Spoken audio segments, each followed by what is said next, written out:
Mtumishi wa Mungu ni baba ambaye katika ujuzi ambao ninao wa kiroho amenishika mkono. Amen, amen. Naye ni Dr. Like.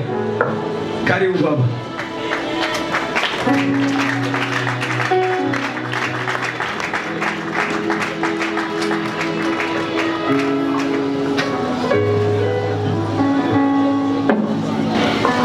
Allez, prêchez et dites, le royaume des cieux est proche.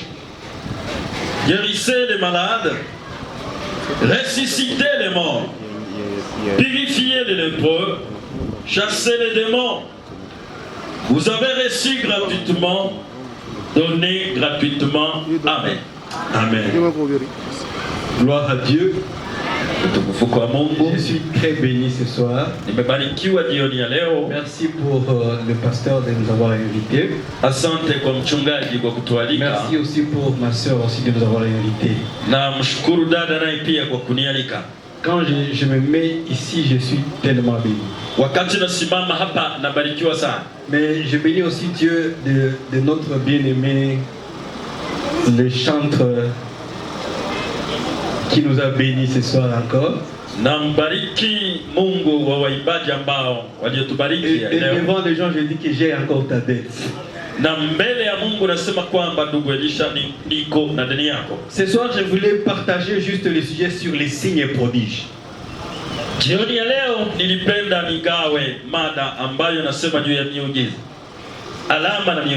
un signe important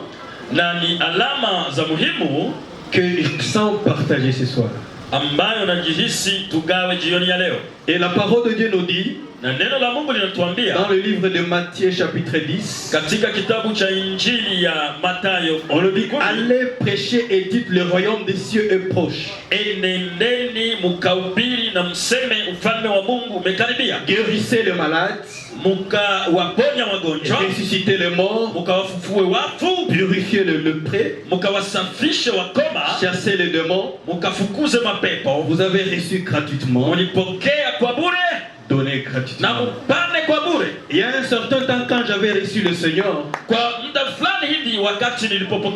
j'avais tellement du mal de prêcher sur la guérison. Je me demandais si je prêche sur la guérison et que Dieu ne guérit pas.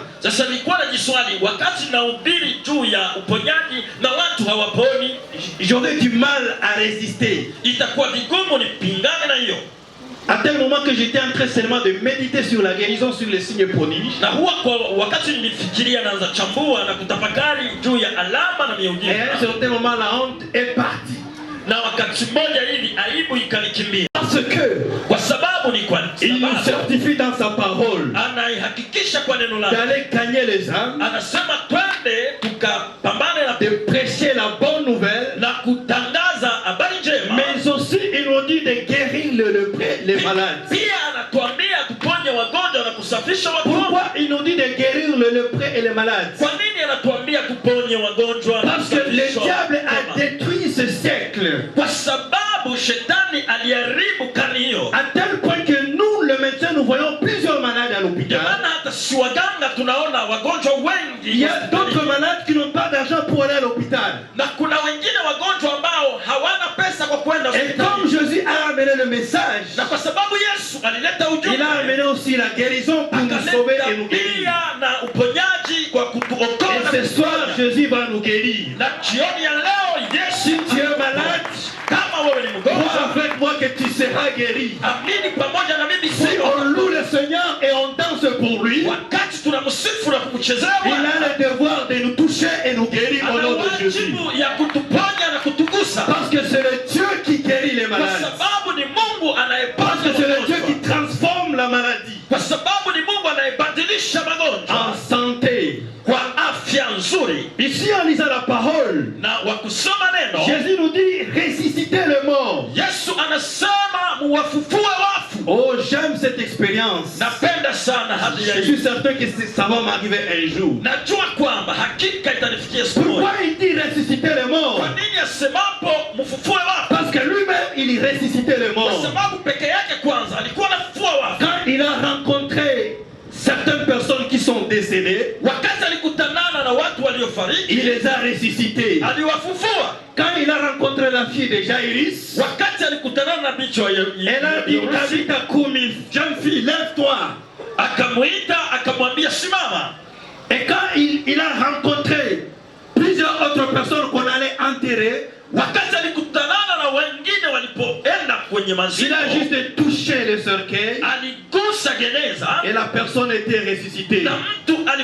C'est pourquoi il lui dit dans ce passage, allez ressusciter les morts. J'aimerais proclamer à celui qui a crié en Jésus-Christ que cette parole est à toi. Allez ressusciter les morts au nom de Jésus. Allez ressusciter les morts au nom de Jésus. Dieu va bouleverser des choses dans ta vie. Tu seras surpris quand tu arrives auprès des personnes qui sont décédées. Tu commenceras à te dire, est-ce que ni leo ndo nitafanya kazi ama sio leo? Parce que la parole nous dit qu'il nous faut aller ressusciter les morts. Ça c'est la parole de Dieu. Dans le livre de Marc chapitre 16, quand tu commences au verset 16, 17 et 18, la parole de Dieu nous parle des signes qui accompagnent ceux qui ont cru en Jésus-Christ. Donc celui qui a accepté Jésus-Christ, il doit avoir les signes qui doivent l'accompagner. La parole de Dieu nous dit que celui qui a reçu Jésus-Christ, premièrement, il parlera les nouvelles langues. Deuxièmement, s'il prie pour les malades, quelle que soit la maladie, la personne sera guérie.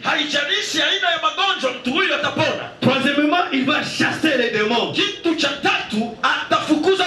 Et quatrièmement, on dit que s'il prend quelque chose de mortel, ça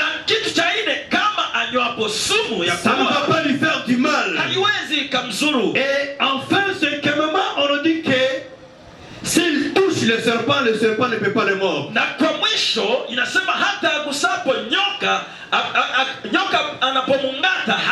Et ça, c'est les signes qui doivent t'accompagner en étant enfant de Dieu. Si tu as accepté Jésus-Christ comme Seigneur et Sauveur, tu dois prier pour les malades et recevoir la guérison. Je déclare ce soir que Dieu va changer ta foi ce soir. Tu n'auras pas peur de prier pour les malades au nom de Jésus. Tu n'auras pas peur de chasser les démons au nom de Jésus. Certains d'entre vous ce soir, je ne veux pas, mais ce soir, je ne le veux pas. Je ne le veux pas. Mais ce soir, vous serez surpris de voir le voisin, pas ton enfant, le voisin, son enfant tombe malade. Et puis on te dit, unaenda ukanisa ombea mtoto wangu. Je déclare tusikie Bwana katika jina la Yesu. Allez et priez pour les malades.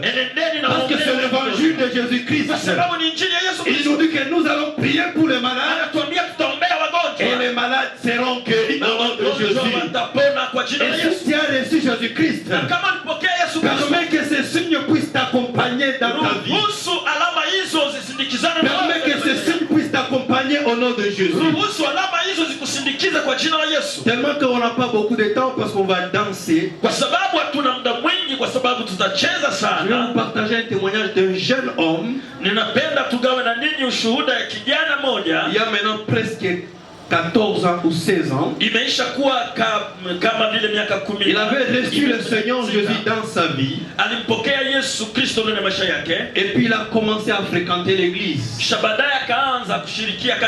Et puis le pasteur avait prêché sur Marc chapitre 16. Et la parole est entrée dans son cœur. C'est comme si on le prêchait lui. Et puis il a dit, est-ce que vraiment ça c'est vrai? Et puis il a demandé la question après la prédication. On a dit, oui c'est vrai, si tu crois, les signes vont t'accompagner. kama wewe. Il a vu celui qui avait gagné à Jésus-Christ. Akaona ule mwenye aliokoa na Il lui a kumwita encore Yesu. demandé cette question. Akamswali tena. On l'a confirmé. Akamuhakikishia. Mais il a conseillé, il faut prier pour que tu sois avec la force de Dieu. Akamshauri uombe sana ili uwe na. Et lui, il a jeûné un jour pour réclamer ces choses dans sa vie. Baadaye akafunga siku moja juu ya kuomba hivyo vitu ndani ya maisha yake. Il avait 2 semaines dans la foi. Alikuwa na wiki mbili ndani ya imani. Et quand il priait, Baada ya kushanza il répétait seulement les versets. alikuwa anarudilia hii andiko. Il ne demandait pas à Dieu de lui donner les habits, de lui donner la voiture, de lui donner les maisons. Hakukuwa naomba Mungu ampe nyumba. Mais il disait, Seigneur, à quand je vais voir ces choses dans ma vie? Akamwambia Bwana, wakati gani nitaona vitu À hivi? quand je vais chasser les démons? Wakati gani nitaanza À kufukuza quand je vais mapepo? prier pour les malades Wakati et la guérison gani se nitaombea manifeste? wagonjwa na À uponyaji? quand je vais toucher le serpent et le serpent ne veut pas me mordre? Wakati gani nitakutana na Quand je vais prendre le carreau et je sois toujours en vie. wakati gani nitakunywa sumu na nitaendelea kuishi? Jusqu'à 18h, il a mangé son repas. Mpaka saa 12 ya jioni akakula Quelques chakula. jours après, Kisha siku baadaye Dieu a exaucé sa prière. Mungu akajibu maombi yake. Il a permis Akaruhusu que l'un des enfants qui habitait avec lui dans son enclos, dans l'enclos où il habitait, moja miongoni mwa watoto ambao walikuwa wakiishi ndani ya ua moja, il est allé garder les vaches. alikuwa naenda kuchunga ng'ombe. Et en revenant, il était possédé des esprits. Kwa kurudi njiani alikuwa alikumbwa na pepo. Et le jeune, quand il venait de l'université, Sa kijana huyo wakati alikuwa anarudi anatoka il a kwenye chuo, rencontré plusieurs personnes. anakutana na watu wengi. Et il s'est dit, qu'est-ce qu'ils font ici? Sababu wanafanya nini? Vous allez m'excuser les mamans, je vous aime beaucoup. Mtanisamehe wa mama na Tous les wapenda mamans sana. et les jeunes filles étaient en dehors de l'enclos. Wa mama na wabinti walikuwa Parce nje que ce ya jeune ua. était très fort. Kwa sababu ule kijana alikuwa Il na était nguvu. en train de bouleverser tout le monde. Alikuwa akitikisa watu wote. Et directement, quand il est entré ce jeune, Na wakati kijana huyo il a aliingia rencontré kwenye que les démons étaient en train de faire beaucoup de mouvements. ua, akaangalia kama pepo inacheza sana. Et directement, il a senti la voix de Dieu en lui. Akahisi sauti ya Mungu. La ndani mwake. prière qu'il était en train de prier est revenue dans son cœur. Maombi alikuwa naomba ikarudi ndani ya moyo Seigneur, à wake. quand je vais chasser les démons? Bwana, ni wakati gani? Seigneur, à quand je vais prier pour les malades? Wakati gani Bwana Et nitaombea les malades soient wagonjwa guéris. na wagonjwa wapone? Il a eu encore peur. Akakuwa tena na Alors hofu. on nous a aussi enseigné qu'il y a certaines personnes qui ont essayé de chasser les démons. Na walitufundisha, lakini kuna wengine Mais les walipenda démons kufukuza l'ont mapepo. surpris, on les a tabassés. Lakini mapepo ikawashangaza ikawapiga. Directement, il est entré dans sa chambre. Akaingia ndani ya chumba chake. La prière qu'il avait faite avant Ile maombi aliyofanya mbele est revenue dans son cœur. ikarudi ndani ya moyo Il wake. était obligé d'aller à l'extérieur. Akashurutishwa kwenda Et Dieu nje. a permis que les démons l'identifiaient. Na Mungu akaruhusu pepo hiyo imgundue. Et directement, quand le démon l'a identifié, Na wakati pepo ilipomgundua, il l'a appelé par son nom. akamwita kwa jina lake. Et il lui a dit, toi je te connais, tu es enfant de Dieu. Akamwambia, wewe nakufahamu, wewe ni mwana wa Mungu. Toi c'est elle. Wewe ni fulani.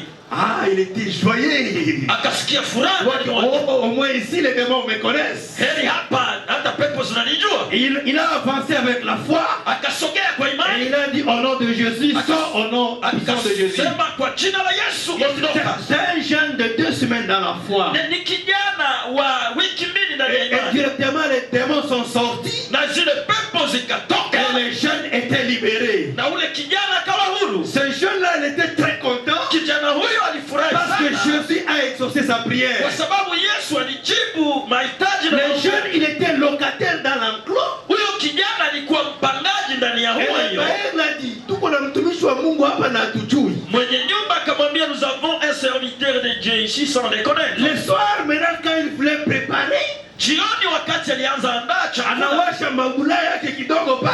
il a allumé son brasero. Anashangaa wanakia mnyang'anya mabula. Mtumishi Et wa Mungu pour anataka le kupika. brasero, un serviteur de Dieu ne peut pas préparer. Kesho anataka enda kulipa garanti ya nyumba. Demain, il voulait aller payer sa Wanaambia garantie. baba, ile pepo tungeendeka kuilipia, tungelipia pesa za mingi Ce sana. démon-là, si on allait payer, on allait Hii payer mwezi beaucoup hautalipa d'argent. kitu. Ce mois-ci, tu vas bien Pourquoi? Parce qu'il y payer. avait les signes et les prodiges dans Kwa sa vie. sababu gani? Kwa sababu kulikuwa alama na miujiza. Je déclare ce soir Natangaza que juu les leo. signes et prodiges puissent t'accompagner au nom de Alama Jésus. na miujiza Je déclare ce soir, natangaza pendant que nous sommes en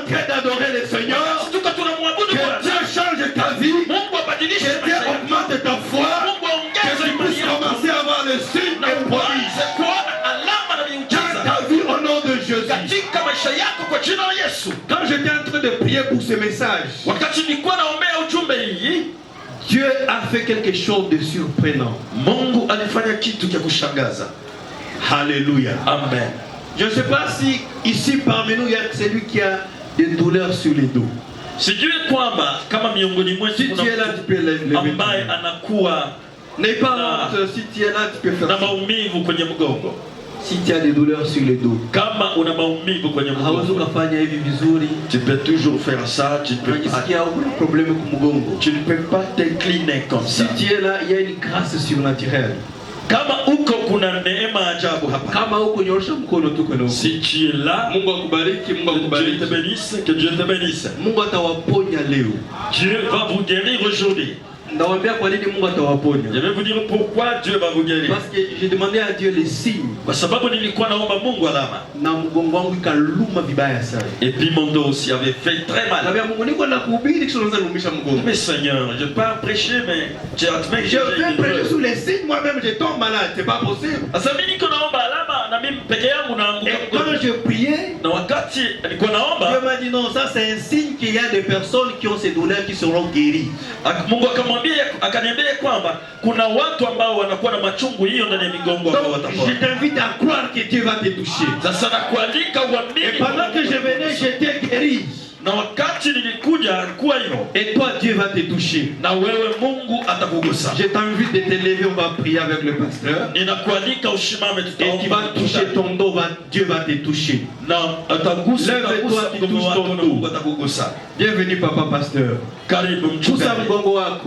Touche ton dos na uamini kama Mungu atakugusa mahali hapo. Tunapoita unageuza mambo. Wewe ambaye tunapokuita unafanya vile. Tunaamini ya kwamba unaweza yote. Tunaamini ya kwamba hakuna lisilowezekana. Tunaamini ya kwamba kwa jina lako Yesu mapepo wanakimbia. Tunaamini ya kwamba kwa jina lako Yesu wale ambao wanarudishiwa sante kwa jina la Yesu. Tunaamini wale wanaokujia hawawezi kurudi bure, lazima warudi wamegeuzwa. Hawa watu wako jioni leo wageuzwe katika jina la Yesu. Naamini Bwana umesikia. Asante kwa kuwaponya na kuwagusa na kutengeneza na kuretabli tena na kurestore tena sante yao katika jina la Yesu. Tunadeklare uponyaji kwao kwa jina la Yesu. Wewe na mimi tupige makofi kwa kuwa Yesu.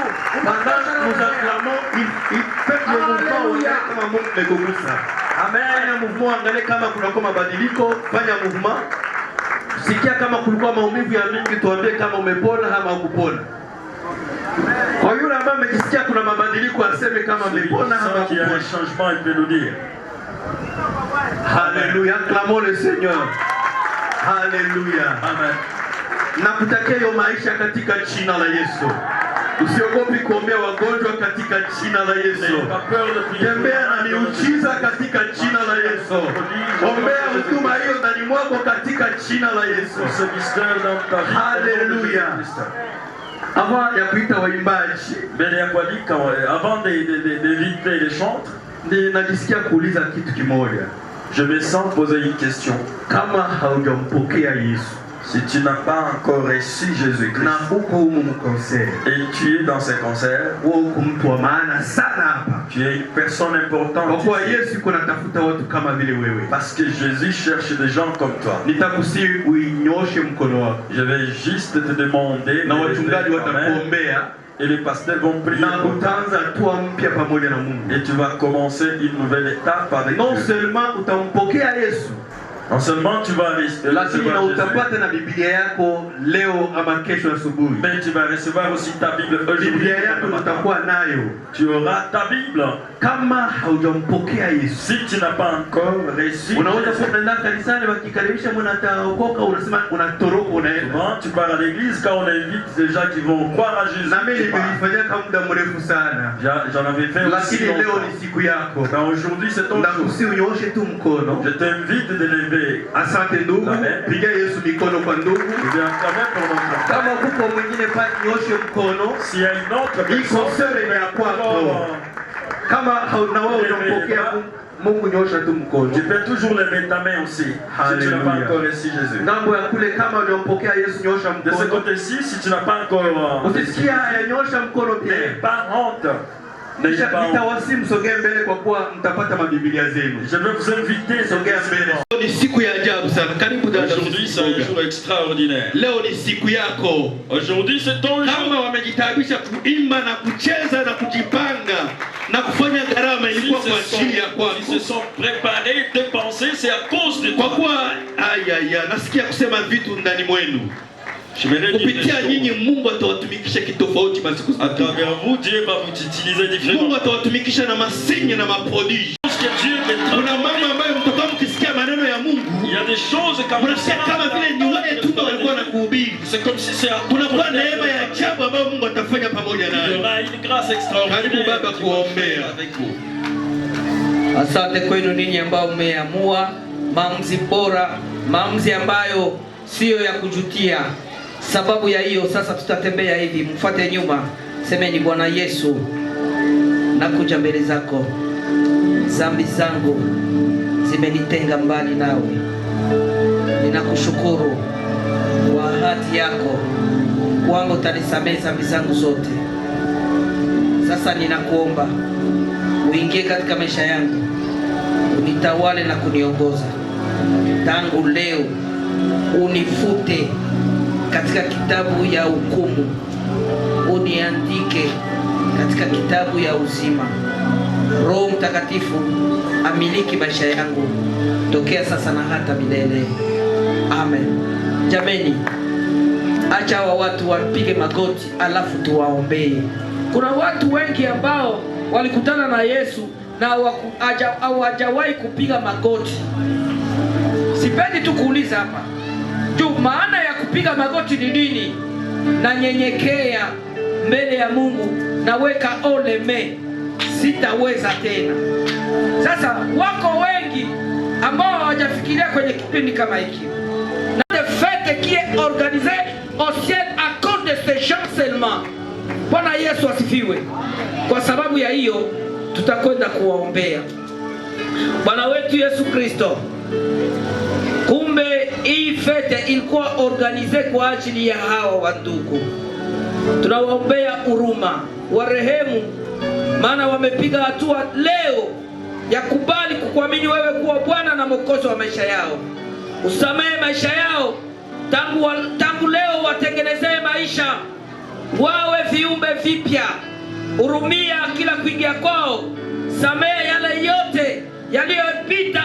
Bwana, yamekuwa ya kale, na hivi watengenezee maisha mapya. Ingia ndani ya roho zao, ingia ndani ya maisha yao, watawale na kuwaongoza. Uwasamehe na uwaite wana wako, na uwatengenezee uzima wa milele katika maisha yao. Ninaamini kuomba ni kwetu, na Bwana, kuwasamehe ni kwako na kuwatengeneza ni kwako. Katika jina la Yesu, uwafute katika kitabu ya hukumu na uandike kuanzia sasa hivi katika kitabu ya uzima.